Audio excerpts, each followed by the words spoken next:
So my name is Margaret Vick. I think in the program it says that I am an attorney for the Colorado River Indian tribes. I am retired. So I want to make sure that is clear from the beginning. Can everybody hear in the back? Thank you. I no longer represent the Colorado River Indian tribes. In fact, I no longer have any clients at this point. So my thanks to the program committee for inviting me to give this presentation on the law of the river. I'm honored to be here. I am humbled to follow the many outstanding water professionals who have been in this time slot at the annual conference of the Colorado River Users Association. I spent my career as a government attorney representing tribes in the lower basin on water and other issues. I am now retired, so this presentation is my perspective, and all comments in this presentation are my own, not those of any tribal government in the basin. This year's conference theme is Constructing a Resilient Future from the Ground Up. So what do I mean by the ground up for my presentation? In legal jargon, laws may be viewed as from the top down, usually meaning a federal mandate or a national law that's imposed down the chain, or laws can be from the bottom up, local governmental or organically developed requirements that then look up toward any conflicts or supremacy issues. For example, last year was focused on the anniversary of the 1922 Compact, a top-down law. In our field, almost all water use is local. It is the farmer, the homeowner, the mine, the business, the city, the nature preserve that hold the water rights and use most of the water. So we're going to start at that level. Why this perspective? Well, this is the conference of the Colorado River Water Users Association. The impact of climate change are felt at the ground level and are not the same for all water users, even within the same geographic areas. Making changes to water uses will be the building block for a resilient future, and thus the conference theme. It is also timely to take a look at a few differences in laws from the ground up, giving this concept of developing resiliency from the ground up, and also looking back at the recent Alternative 2 in the April draft supplemental EIS that applied the same percentage reduction to consumptive use for all users across all sectors without regard to different legal bases for the user's water rights. So here's an overview of the presentation. It's going to be focused on the lower basin. This is the area of my work and also the part of the basin where water users are most affected by current proposals to address shortages. I'm going to lay out some examples of different types of water rights from the ground up. Then I'm going to discuss an historical Supreme Court case that helps explain how the top-down and bottom-up laws interact with each other and fit together.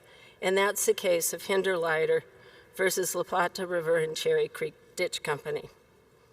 Third, I'm going to discuss a major Supreme Court case from 2023 dealing with the Colorado River, that of Arizona v. Navajo Nation. And I'm going to focus on a single phrase used by the majority 17 times in their opinion, and that is that the United States obligation to secure water. I don't know what that means, so I want to talk about it a little bit. So, on the right, you see building blocks for a water right from the ground up. And the first slide is a non-Indian present perfected right. Present perfected rights are water rights established prior to the effective date of a major law. There are present perfected rights in the Boulder Canyon Project Act, but present perfected rights are also mentioned in the 1922 Compact.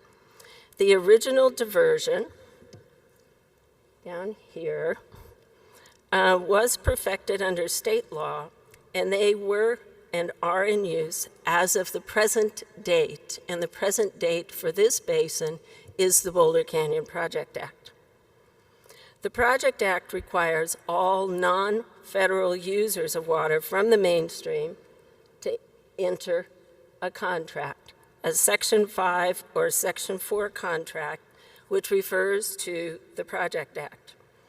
The Section 5 contracts are usually for perpetual service, with terms that may address conveyance losses and reduction of the contract amount if it is not used for a period of years, and require that there be beneficial use of the water.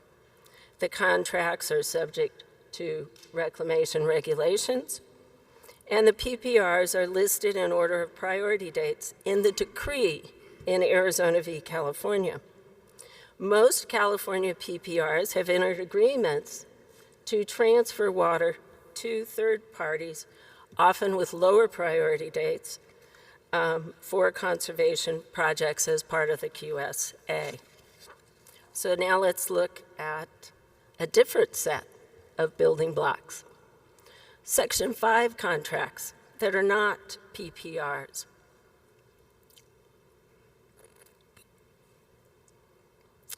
These came about after the passage of the Boulder Canyon Project Act, and they are contracts with reclamation, most of which have standard contract terms, very similar to those contracts for those who hold present perfected rights.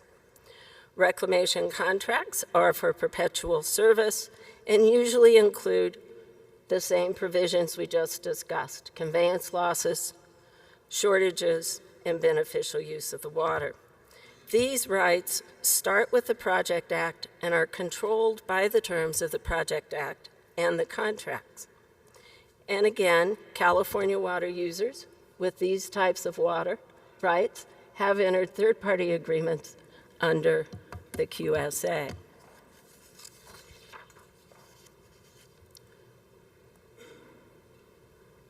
Tribal water rights. I'm going to start with settlement water rights in Arizona. There are 22 tribes with reservation lands in Arizona. These tribes hold the rights to significant quantities of the Arizona apportionment of the Colorado River. The tribes with water rights settlements, as discussed in this slide, may include the delivery of Colorado River water through the Central Arizona Project under contracts with reclamation. These may be for what I call replacement water, for the water that used to flow on or near their reservations, the Salt Verde, Gila rivers, and the Little Colorado River that were diverted for use by settlers, miners, and others. So these are contract rights with reclamation that are subcontracts to Section 5 contracts between reclamation and the Central Arizona Water Conservation District, the managers and operators of CAP. So the steps are a settlement agreement among State of Arizona, CAWC, D, water users in the United States that includes Colorado River water. Then the tribe has that agreement approved by Congress. That settlement agreement has to be approved by the adjudication court. And then the tribe enters a subcontract with reclamation. This subcontract includes the category of water within the CAP system, may be non-Indian ag, may be municipal, may be tribal, and the shortage provisions for this water. Because it is part of the CAP, it is subject to the basin Project Act, which subordinates the Arizona apportionment to other users in the basin. These contracts may also include firming obligations. Now, it took me 10 years into practice to figure out what that meant, a firming obligation. And it is that for a portion of the CAP water right that the tribe holds that may be shorted, the state or the United States have stepped in with a promise to find alternate water for that tribe if a shortage occurs. So the settlements usually include authority or a requirement that the tribe lease CAP water to third parties for up to 99 or 100 years, and the tribes have been instrumental in entering voluntary agreements for DCP and system conservation. So let's contrast that tribal right in Arizona based on a settlement with the water rights of the Colorado Indian tribes, my former client. The building blocks for an Arizona tribe with a settlement agreement are significantly different from a mainstream tribe. Mainstream tribes have used water from the Colorado River from time immemorial on their Aboriginal territory. The Crit Reservation on the east bank of the river, that is in the Arizona side, was established in 1865. Under the principles of Winters, the water is impliedly reserved when the reservation is established, and the priority date is the date of establishment. These are PPRs. They're obviously before the Boulder Canyon Project Act in 1928 that were quantified by the Supreme Court in the 1963 opinion in Arizona v. California, and as amended over the years to be represented in the 2006 Consolidated Decree. So we have an irrigation project that was expanded in 1940, not under reclamation law, but under the Rivers and Harbors Act. The Headgate Rock Dam was constructed, and the irrigation project was expanded to serve the internment camp at Poston on the reservation. We have the 1963 recognition of their rights. And then they have participated in voluntary and compensated system conservation agreements, and most recently we have Public Law 117-343, the Crit Water Resiliency Act, which authorizes the Crit to be able to lease their first priority water rights. Now, I want to point out what is missing in these building blocks. There is no reference to the Boulder Canyon Project Act. The tribe has no Section 5 contract. There is not a reclamation irrigation project on the reservation, and there is no reference to the 1922 Compact, which states in Article 7 that it does not affect the U.S. obligation to tribes.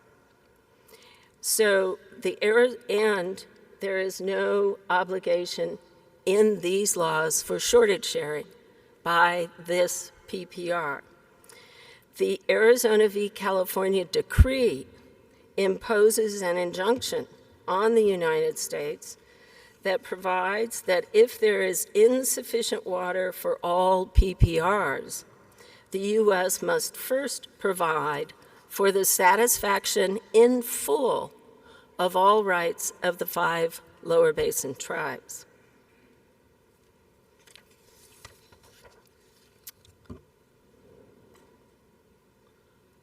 Staying with the Colorado River Indian tribes, as most of you know, 3 tribal governments in the lower basin must navigate among multiple states.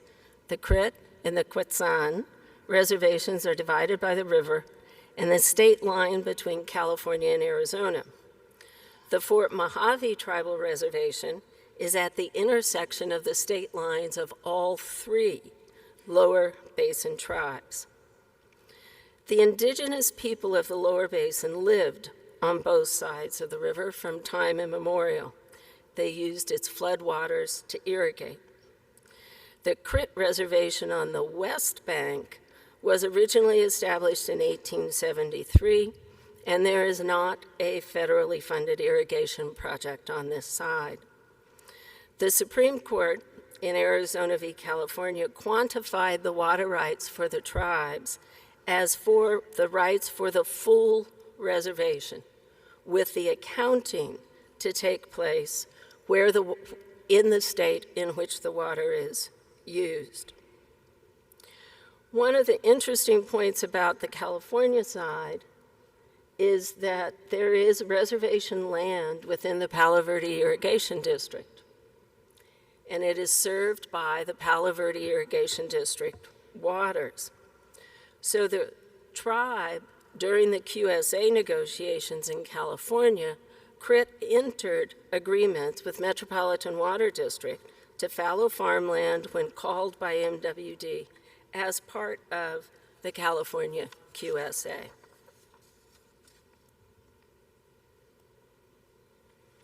There are a number of tribes in the basin that do not have adjudicated or settled water rights. Quoting from the recent Navajo Nation case, when the United States establishes a tribal reservation, the reservation generally includes the right to use needed water on the reservation, referred to as a reserved water right. The tribes without adjudication or a settled water right have water rights. They have reserved water rights. But they may have difficulty accessing funding for development if the rights are not quantified or confirmed. Some tribes have contracts for water delivery from a nearby municipal system, an irrigation district, or the CAP, or they are using the groundwater underlying their reservation. Now I'm going to pause there for just a minute. As those of you who make these kind of speeches frequently know, that the morning of, when you're preparing all of your notes, you have an aha moment. And my aha moment is a slide I need to add right here. So I'm going to ask for your consideration and imagination as you look at this slide. My aha moment came from an email from a dear friend and colleague that we have worked together, both of us, our entire careers for close to 40 years. And she has dedicated her life and her career to Grand Canyon National Park. So I am going to insert in here, before these are published for conference participants, a slide that is titled "The Grand Canyon and the Colorado River Between the Dams." So in 2022, we had doomsday scenarios that were talking about the likelihood of insufficient inflow into Lake Powell to release water through the river corridor into Grand Canyon National Park. So taking the natural resources of Grand Canyon National Park as our water user, I want you to imagine building a stack up here that will include at the bottom the indigenous inhabitants of the Grand Canyon from time immemorial. These would be the Havasupai, Wallapai, Paiute, Hopi, Zuni, Navajo, and Apache people. On top of that is the removal of those indigenous people to their reservations in the 1860s. Then in 1906, we have the Antiquities Act to protect the resources of natural and historic significance on federal lands, which Grand Canyon is. And then the establishment of Grand Canyon National Park in 1919 to preserve the natural and cultural history. Then we have the Basin Project Act, which created a conflict between the protection of the natural resources and the progress to be provided by the power generated and the reliability of supplies to the lower basin.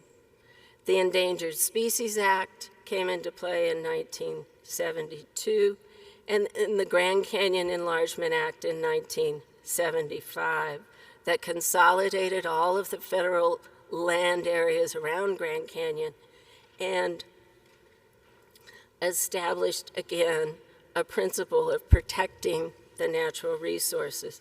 Then in 1992, we had the Grand Canyon Protection Act.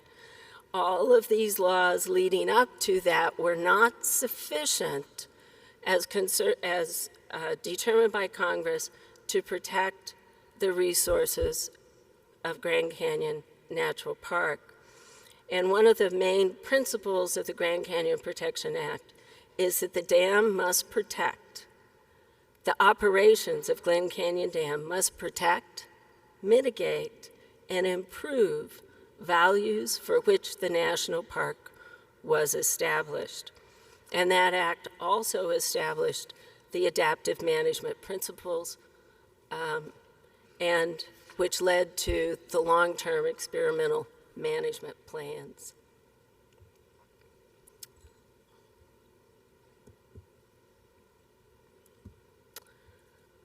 The fact that different groups of water users have very different laws governing their water rights came into focus in April this past year with the publication of Alternative 2 of the draft supplemental EIS,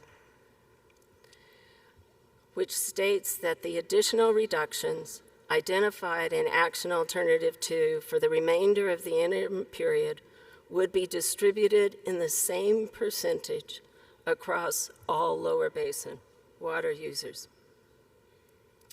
As noted, not all tribal water users have a contract with reclamation, and the PPR water users are included in the Supreme Court injunction addressing conditions of insufficient supply. Alternative 2 in the draft supplemental EIS lumps all water users together and makes the same across-the-board percentage cuts to all, no matter the priority of the water right. The potential impacts of this proposed alternative, which has been withdrawn by reclamation, and we now have a revised supplemental EIS. In addition to several comments on this draft SCIS being filed by litigation attorneys after it came out, the cuts to consumptive use impact on-river water users differently from those who do not have return flow to the river. On-river consumptive use is measured by diversions minus return flows. Off the river, all water diverted is considered consumptive use because there is not return flow to the river. This alone disproportionately creates additional impacts to on-river water users. The bigger picture of this blanket approach to all water users instantly created winners and losers, pitting high-priority water users and low-priority water users against each other. If it had been implemented, my personal opinion is that the stability of the legal system known as the law of the river would have been disrupted. There were many discussions around the question, can reclamation do this to me as a water user, ignoring my priority date? This type of blanket approach also affects water transfers, which are an effective way to address the reduction in supply from climate change. These transfers are part of the QSA and have a place in a resilient water future, but the priority of water rights and the laws governing shortage need to be upheld, not subject to blanket and immediate cuts by reclamation.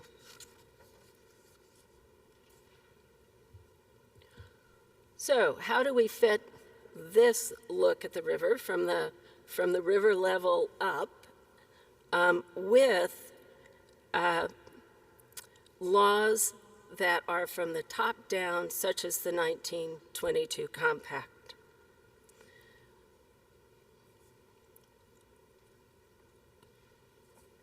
The primary case for this principle is the 1938 unanimous Supreme Court decision written by Justice Brandeis, resulting from litigation by the La Plata River and Cherry Creek Ditch Company against Mr. Hinderleiter, the Colorado State Engineer. Those of you here who may be working on the Rio Grande litigation are probably very familiar with this case. The Special Master's third interim report discusses Hinderleiter extensively, and as do the exceptions to the Special Master's report filed by the United States.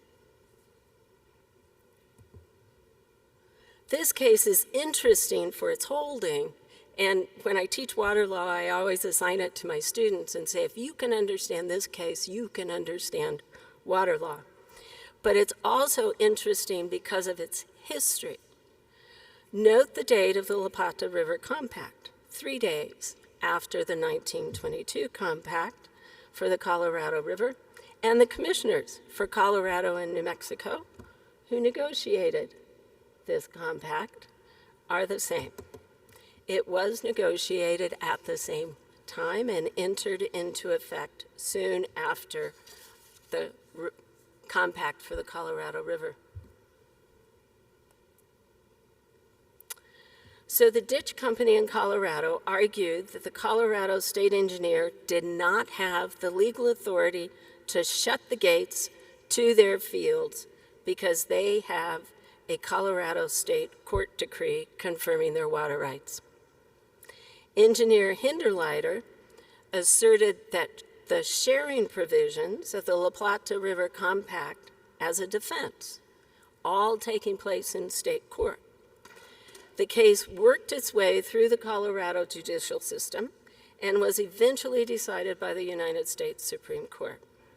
The court stated that water rights adjudicated are property rights.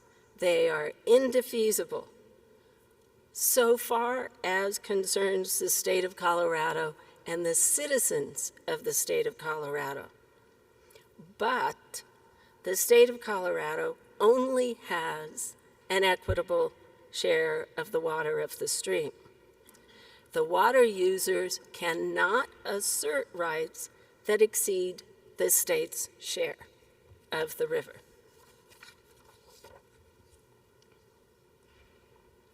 So even though the adjudication of water rights predated the La Plata River Compact, the compact determined the amount of the apportionment available for use in Colorado, and the water users cannot use more water than what they are apportioned in the compact.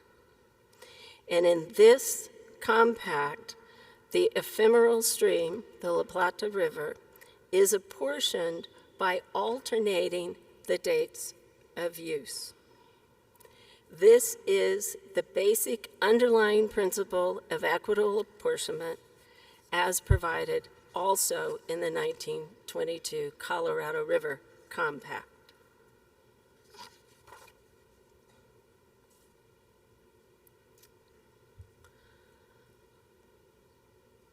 So moving a little bit away from laws from the ground up, I want to talk about this very significant case that was decided by the United States Supreme Court this past year, the case of Arizona v. Navajo Nation. And I'm going to focus my conversation on one phrase that I do not understand. I've practiced for 40 years water law in Indian country, and I don't know what the court means by this statement. The Navajo Nation argues that the United States must take affirmative steps to secure water for the tribe. For example, by assessing the tribe's water needs, I understand that. there's a federal process to assess a tribe's water needs. Developing a plan, I understand that, but to secure the needed water.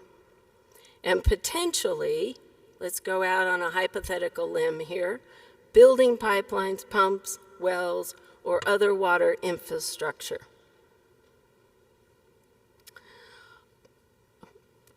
I defer to the attorneys for the Navajo Nation, but I do not think this was their argument. And my opinion is supported by the dissent written by Justice Gorsuch. So putting this potential overreach in the opinion aside, I want to discuss the concept that the United States must take affirmative steps to secure water for the tribe.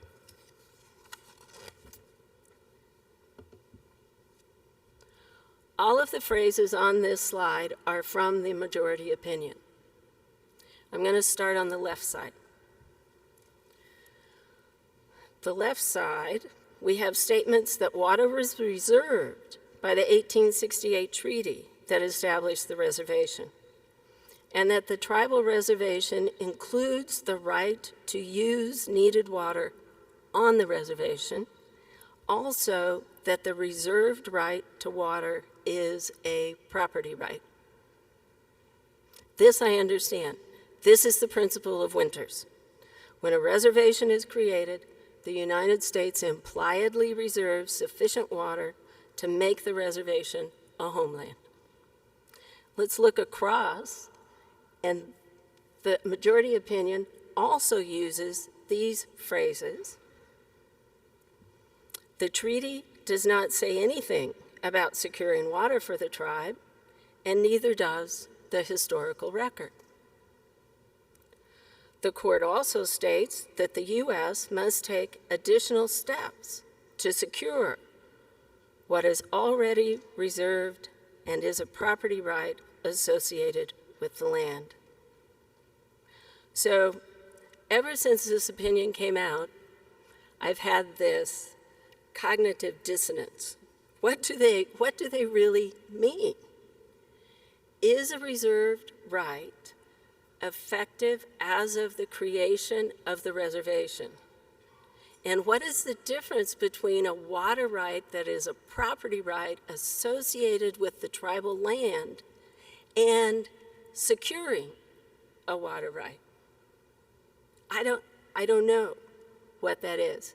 We usually use the term quantify through a settlement or adjudication, confirm the water rights, but the court uses to secure what is already reserved and has already been reserved since the 1800s. So if Winters is the law applied to the Navajo Nation case, as the court says in their holding in the very last paragraph of the case, what needs to be secured? They follow up this obligation to secure water with the potential hypotheticals that the United States may have to agree to farm land, mine minerals, harvest timber, build roads, or construct bridges on the reservation. I want to take just a few minutes to look at one of these items, a potential U.S. obligation to mine minerals on the Navajo reservation. This is a very ironic turn of phrase by the majority opinion, and possibly a cruel reference if you live on the Navajo reservation.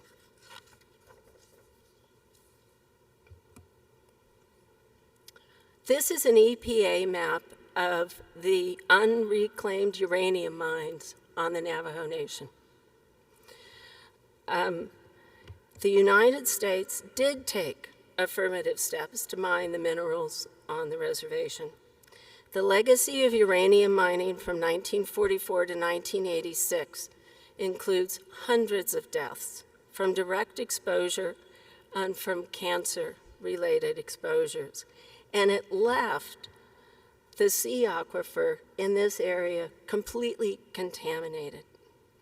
This EPA website about cleanup efforts provides directions to people who live here about how to locate a safe source of water to haul to their homes because the groundwater is contaminated beyond use. This is the legacy of the United States nuclear development for energy and weaponry. My second example, the Black Mesa coal slurry. The slurry pipeline used groundwater from a different aquifer underlying the Navajo Reservation to transport coal from the mines on the Navajo and Hopi reservations to the Mojave Generating Station in Laughlin, Nevada. The coal slurry pipeline used approximately 1.3 billion gallons, or 4,000 acre-feet a year, of groundwater for approximately 40 years to create coal slurry that was piped 273 miles from the Navajo Reservation to the Mojave Generating Station in Nevada.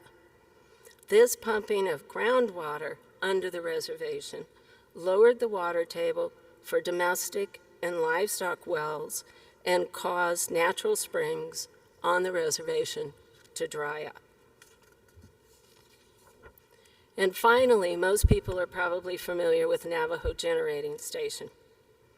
The Navajo Generating Station used coal from the Navajo and Hopi reservations to generate power to pump the water from the lower basin mainstream of the Colorado River into the CAP Canal.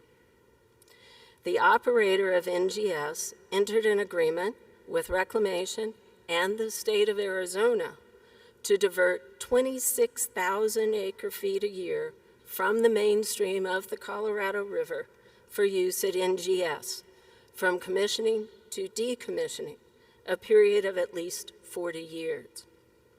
The point here is that the United States has approved the mining of minerals on the Navajo Nation and has benefited from these mines. And the mines have used and contaminated on-reservation groundwater and diverted water from the Colorado River for use on the Navajo Reservation for the power to operate a federal reclamation project, the CAP. Now, I know the United States did not make these arguments in this case. I am talking about the results that the Supreme Court issued. To say that the United States does not have an obligation to secure water for use on the Navajo Reservation, when the United States and third parties have benefited for decades from using on-reservation groundwater and water diverted from the mainstream for use on the reservation, I do not understand.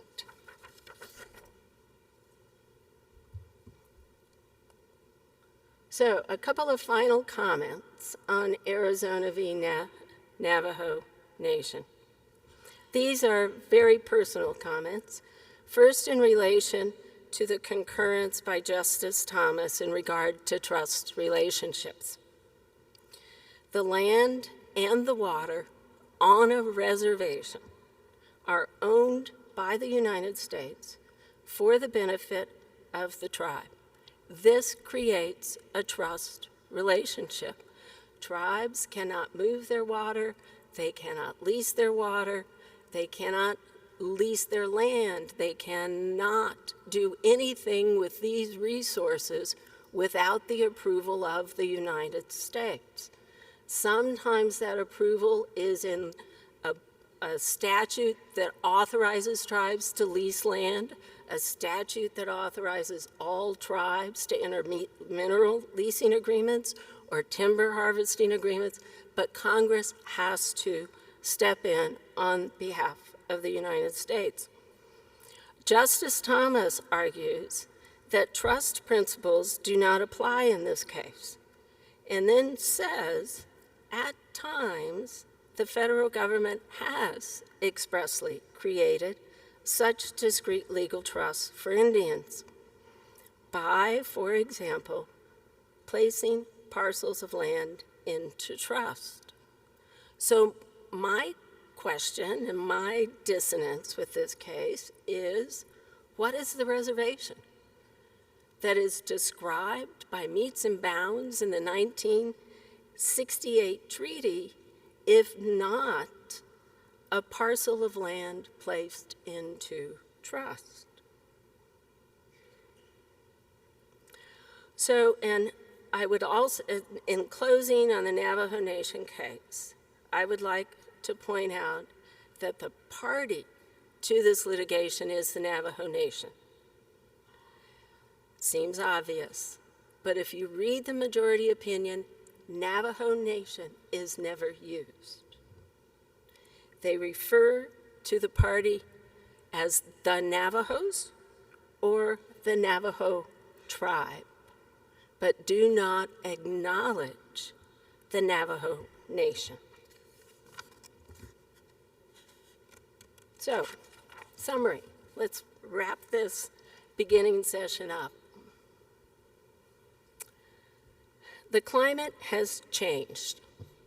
Everyone here acknowledges that, knows that. Everyone is impacted by it.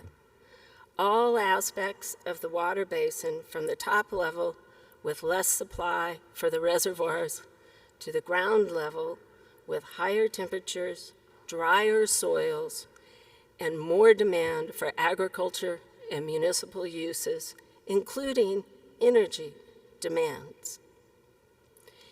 We all need to understand the different laws of the river that establish the rights and create the obligations of the water users in order to develop the adaptation strategies that will construct the resilient future from the ground up. Thank you. I think we have a few minutes. Thank you.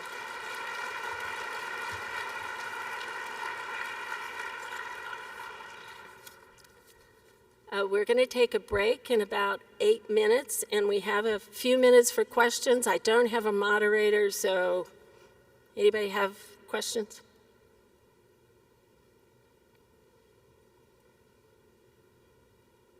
All right. If not, oh, yes. Yeah.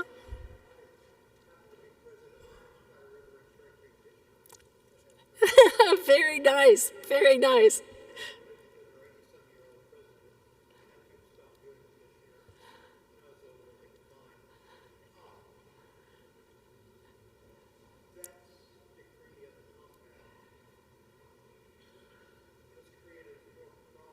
Yes.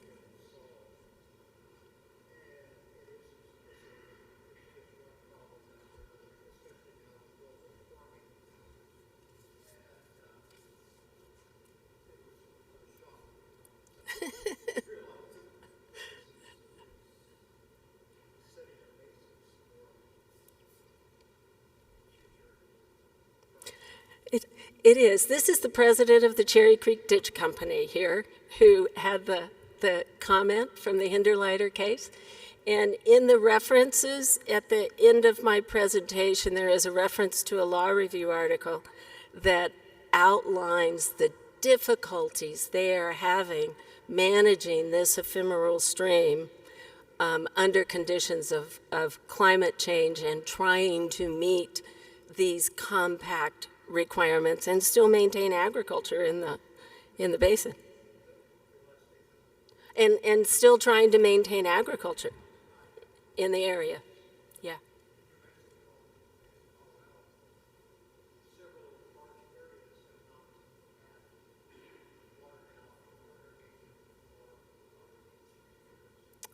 All right, so he is saying that areas within that compact region in Colorado and in New Mexico, some of those areas have not received water for 3 years.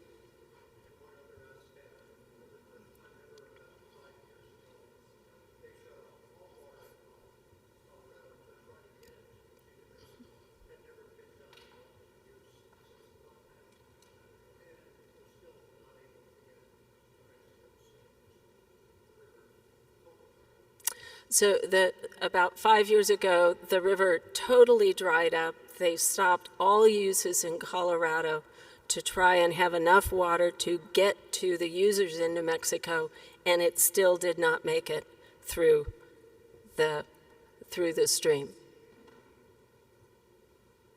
Any other questions? All right, the next panel will start promptly at 2 o'clock. Thank you.